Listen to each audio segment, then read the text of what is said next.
salah satu banyak kesalahpahaman, termasuk saya juga dulu salah paham tentang evolusi adalah bahwasanya seolah-olah kalau kita mengakui teori evolusi, kita harus mengakui manusia dari monyet. Padahal ini ada sesuatu yang berbeda, karena Charles Darwin nggak pernah bilang bahwasanya manusia dari monyet. Charles Darwin bilang bahwasanya manusia dan monyet berasal daripada origin yang sama.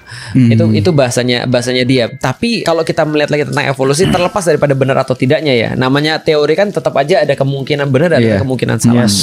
Terlepas daripada kita bahas itu, lalu kita bahas tentang evolusi. Kenapa sih kalau misalnya manusia itu berasal dari manusia yang satu, lantas bisa jadi berbeda-beda?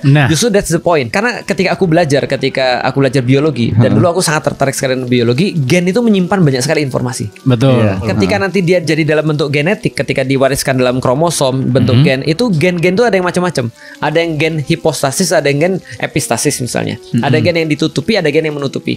Ada gen yang dominan, ada gen yang tidak dominan. Resipien dan seterusnya. Nah, contoh misalnya kayak gini ya. Aku nikah sama orang Jawa.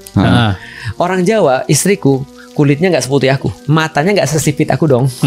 Nah, kita lahir anak-anak kita itu sangat bervariasi. Iya pasti. Ada percampuran gen ya. Percampuran gen. Anakku yang pertama putih, cewek. Anakku yang kedua cowok hitam banget, Jawa. Yang ketiga tuh cowok putih. Ya berarti yang tersisa keempat adalah cewek hitam.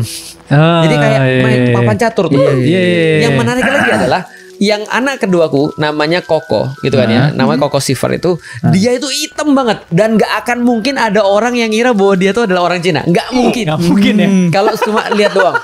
Tapi dia bawa genku. Dia bawa genku. Nanti ketika dia nikah sama orang Jawa juga, tiba-tiba anaknya ada yang sipit, we know.